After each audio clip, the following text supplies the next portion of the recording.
सत्संग जी बड़े प्रेम और सत्कार से कहना जी, धन निरंकार जी। सत्संग जी दास विनती कर रहा है, दास से त्रुटि हुई जाए तो अपने घर के बालक समझकर क्षमा जरूर करिएगा। सत्संग जी, सत्संग जी अक्सर आपने भी देखा होगा या फिर मारा भी होगा, सावन में अक्सर सांप निकलते हैं। गांव में आपने देखा होगा कि लोग डंडे से सांप को मार देते हैं, पर सच्चाई क्या है जिसे सुनकर के आप कांप जाएंगे। वही वीडियो सभी के लिए जो बहुत ही देखना अनिवार्य है। सावन के महीने में एक वाक्य बार बार दोहराया जाता है। इस महीने की सांप जो कि किसी ने सांप को मार दिया तो शिव का त्रिनेत्र खुल जाएगा और उसका सर्वनाश तय है, लेकिन वास्तव में किसी को पता नहीं। आइए जानते हैं शास्त्रों के अनुसार कही गई बातें हैं या फिर लोक मान्यताओं का डर। सच्चाई क्या है? क्या सांप को मारने पर एक पाप है या यह सब केवल एक अंधविश्वास? लोग कहते हैं कि सांप को नहीं मारे तो हमें डस लेगा, काट देगा तो हम ही मर जाएंगे। अब पढ़िए एक ऐसी सच्ची कहानी के माध्यम से जानेंगे, ऐसी कहानी की ओर बढ़ने जा रहे हैं जिसे सुनकर के आपके अंदर की रूह कांप उठेगी कि क्या सच्चाई थी। सच्ची घटना पर आधारित रहस्यमयी कथा जिसे सुनिए हर युवक के लिए बहुत ही आवश्यक है यह कथा। सत्संग जी वीडियो को लास्ट तक बने रहिएगा, चैनल पर नए होंगे सब्सक्राइब करिएगा। इस कथा में जानेंगे एक ऐसे युवक ने सावन में सांप को मार दिया और उसके बाद जो हुआ उसे व्यक्ति को हिला कर रख दिया। आपका कीमती समय बर्बाद ना करते हुए कहानी की ओर बढ़ते हैं। साल 2008 उत्तराखंड का एक छोटा सा गांव महेशपुर। सावन का दूसरा सोमवार। गांव में हर और हरियाली, मंदिरों में शिव की भजन और हर घर में बेलपत्र और दूध की तैयारियां। इस दिन गांव के प्रसिद्ध खेतीहर राघव के घर में एक काला नाग घुसा गया। राघव की पत्नी चिल्लाई, मार डालो इसे, ये शिव का सेवक है, नहीं तो अनर्थ हो जाएगा। राघव ने एक डंडा उठाया और एक ही बार में नाग को मार डाला। पूरे गांव एकत्र हुआ, हे भोलेनाथ ये क्या हुआ? अब यह घबरा बच्चा जो घर बचेगा नहीं, इसमें शिव का वाहन की हत्या कर दिया। राघव को अगले दिन पैरों में तेज दर्द हुआ, जिसे तीसरे दिन खेत में फसल सूखने लगी। चारों पांचों दिन उसकी भैंस जो कि नहीं बची, मर चुकी थी। गांव में चर्चा फैला, यह देखो यही होता है जब कोई सावन में सर्प को मारता है, अनर्थ होता है। उसकी माँ रोती हुई कहती है, तेरा सर्वनाश हो गया रे बेटे। लेकिन राघव उछल पड़ा। क्या यह सच में शिव का प्रकोप या केवल डर या संयोग की मारत? राघव की हालात देखकर आपके भी होश उड़ जाएंगे, अंत तक जरूर देखिए। राघव एक निरंकारी बहन सीमा से जो कि मिलने आया था। उसने कहा, राघव भाई क्या तूने कभी सोचा है कि सावन में मार दिया जाए तो क्या होगा? पाप होगा, आत्मरक्षा होगा। वो उसे लेकर गई पास के शहर में चल रहे निराकारी सत्संग में। वहाँ संत बता रहे थे, शिव का अर्थ केवल एक मूर्ति नहीं, शिव का अर्थ कल्याण करने वाला है, कल्याणकारी। यदि कोई अपने परिवार की रक्षा में भय में आकर के कोई कार्य करता है तो उसे शिक्षक रक्षक देते हैं, जो कि दंडता नहीं। सावन का महीना प्रेम का प्रतीक, डर का नहीं। जहां अक्सर आपने भी देखा होगा, कहते हैं सावन व्रत करो आपको अच्छे पति का तलाश होगा, अच्छे पति मिलेंगे। उस रात राघव ने एक सपना देखा कि एक जंगल में था अकेला, जहां एक विशाल शिवलिंग के पास वहीं सांप बैठा था। लेकिन इस बार बोल रहा था कि राघव तेरा मन डरा हुआ था, तुझ में कोई पाप नहीं, तेरा पर तेरा डर तुझे खा जाएगा। मैं शिव का सेवक हूँ और शिव का सेवक किसी को शाप नहीं देता, वो ज्ञान देता है। राघव उठकर चौंका। उसकी पीठ का दर्द गायब थी, मानो कोई शक्ति की तलाश से। अगली सुबह राघव ने गांव को बुलाया और सबको सत्संग में ले गया। वहां संत ने समझाया कि जो शिव को केवल भय का रूप मानते हैं वह उन्हें पहचान नहीं पाते। सांप का वाहन जरूरी है, लेकिन वो पूजा का माध्यम भी है, श्राप का कारण भी है। सावन शिव का महीना, प्रेम, क्षमा और सेवा का महीना है। लोगों की आंखें भर उठी। राघव का खेत 2 हफ्तों से बिना से जो कि हरा होता। सतगुरु यह सिखाते कि अंधविश्वास तो जन्मता है, लेकिन जहाँ जननी होती है वहीं रोशनी नहीं पहुँचती। सत्संग जी, सबका जीवन पवित्र है, लेकिन जो रस्मों में मारा गया कार्य का रूप नहीं। सावन शनि जो कि रहस्यमय सर्प नहीं, मूलमत जो कि कल्याणकारी और करुणवारी है। सत्संग जी, डर नहीं। सत्संग जी, अक्सर आपने इस प्रकार के केस तो आपके साथ भी हुआ होगा। सत्संग जी, आशा करता हूँ वीडियो समझ में आई होगी, तो लाइक करिएगा, शेयर कीजिएगा पसंद आई हो तो, और इसे मित्रों के साथ व्हाट्सएप के जरिए शेयर अवश्य करिएगा सत्संग जी, ताकि हम भी समझ सके। सत्संग जी, अक्सर आपने किसी को सुना होगा, कहते हैं कि तुम तो नरक में जाने के भी लायक नहीं हो। लोग चोरी भी करते हैं, अक्सर आपने देखा होगा, तो कहते हैं कितने की तुम्हें नरक में भी जगह नहीं मिलेगा। लेकिन वो कौन है जिन्हें नरक में जगह नहीं मिलेगा?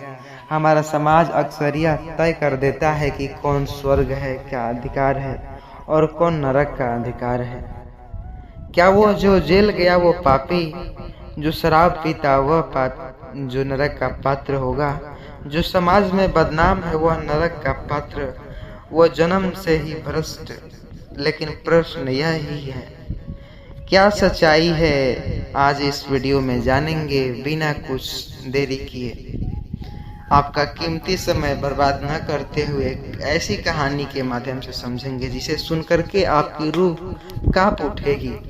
आप कहेंगे ये कहाँ था यह वीडियो, इसको देखना हर इंसान को अति आवश्यक है। लेकिन प्रश्न यह है, क्या सत्य इसका सीधा है? क्या बाहरी कर्म किसी आत्मा का भाग्य तय करता है? क्या भीतर की चेतना अंदर का भाव तय करता है कि असली आधार क्या है, नरक का मोह क्या है?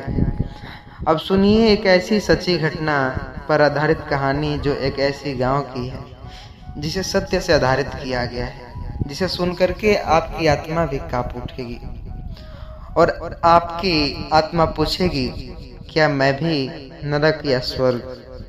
आप भी समझ जाएंगे। इसलिए वीडियो को लास्ट तक बने रहिएगा। चैनल पर नए होंगे सब्सक्राइब करिएगा। और हाँ, आइए कहानी की ओर बढ़ते हैं। साल 2006, गांव बेलाखेड़ा उत्तर प्रदेश के जो उत्तर भारत के एक ही दिन 2 मौतें हुई। धर्मवीर सिंह गांव का सबसे प्रतिष्ठित धार्मिक और सज्जन व्यक्ति, हर सोमवार व्रत, प्रतिदिन गंगा स्नान, मंदिर का सबसे बड़ा दानेदाता जो कि कहा जाता है। रामधारी उर्फ धारी गांव का घोषित शराबी और अपराधी, कई बार चोर डकैती किया, 2 साल जेल में, 3 बार चोरी के आरोप में, न कोई पूजा न धर्म। लेकिन क्या आप जानते हैं, धर्मवीर और रामधारी की कहानी ऐसी है जिसे सुनकर के आप सच में आश्चर्यचकित रह जाएंगे, क्योंकि ऐसा तो हर इंसान के अंदर भी है। वह चोरी करता है, क्या वह नरक जाएगा? जो नहीं करता वो नरक जाएगा कि नहीं? यह प्रश्न सभी के मनों और दिमागों में घूम रहा होगा। दोनों की मौतें एक ही दिन हुआ, एक ही समय पर हुई। गांव वालों ने कहा, अब तो कोई आश्चर्यचकित की बात नहीं कि कोई ब्रह्मा मुहूर्त में गया है तो कोई कुछ मुहूर्त में गया है, सभी एक ही समय पर गए हैं दोनों। आज पता ही लग जाएगा कौन नरक गया है कौन स्वर्ग। नरक की आग में जल रहा होगा या स्वर्ग में जल रहा होगा। लेकिन सच्चाई कुछ इस प्रकार थी। मृत्यु के बाद दोनों आत्माएं यमलोक पहुंची। यमदूत दोनों को रोककर खड़ा कर दिया, बाई और धर्मवीर, दाई और धारी को। यमराज का दरबार सजा हुआ था, चारों ओर गगन भेदी आवाजें, पापों और पुण्य का लेखा जोखा प्रस्तुत।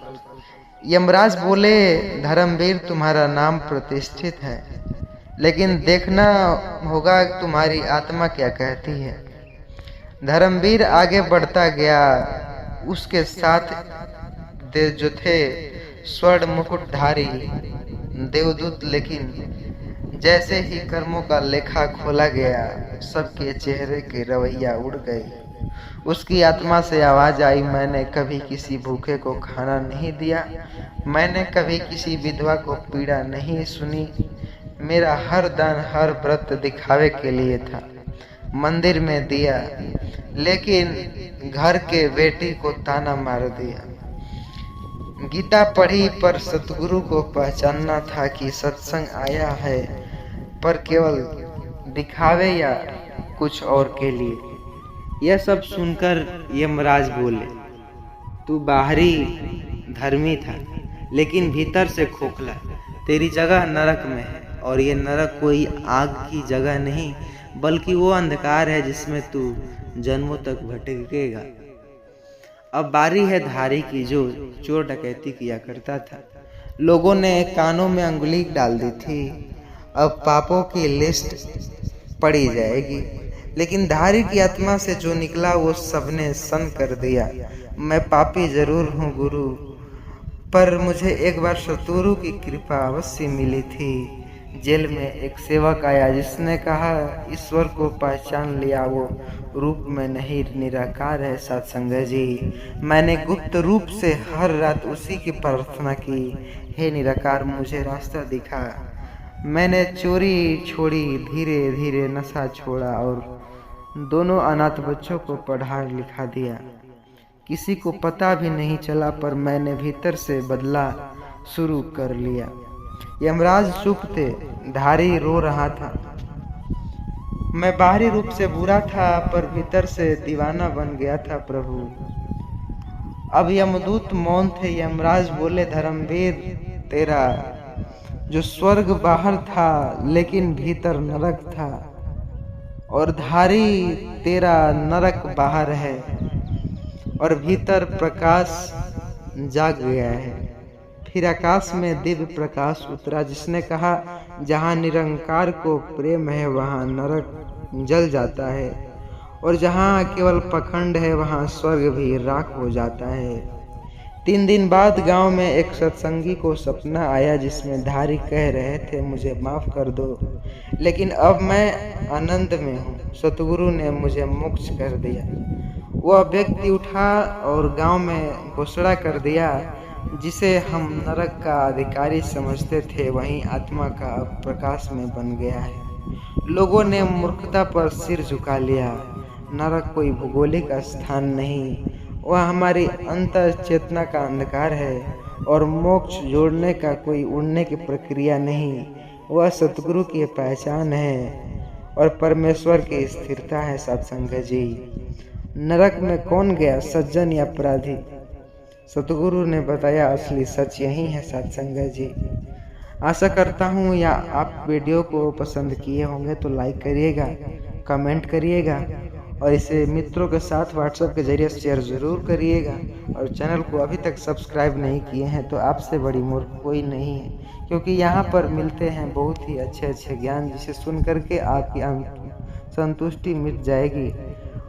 सत्संग जी, बड़े प्रेम और सत्कार से कहना जी, धन निरंकार जी चैनल पर नए होंगे ज़रूर से ज़रूर सब्सक्राइब करिएगा। सत्संग जी, अक्सर आपने सुना होगा, घर से यह चीज़ न देना, नहीं तो आपके घर में लक्ष्मी नहीं रहेंगी, चली जाएंगी।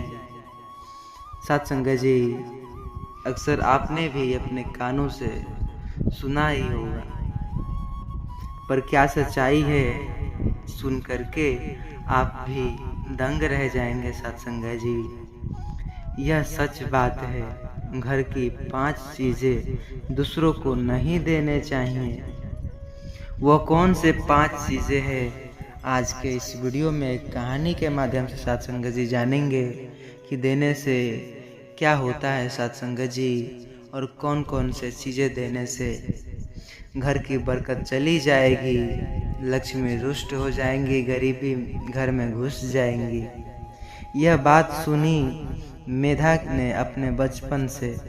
गांव की हर औरत यही बोलती, हर बुजुर्ग इसे शास्त्र में भी बड़ा मानते थे, और आज भी गांव में सुना होगा, लोग कहते हैं सत्संग जी आज ये चीज़ नहीं देंगे, नहीं तो घर में लक्ष्मी नहीं रहेंगी। सत्संग जी गांव की हर औरत यही बोलती, हर बुजुर्ग यही शास्त्र में मानते, और जब भी किसी ने ये चीज़ दी है गांव में देखा गया है कि बिना सुगाए सच्ची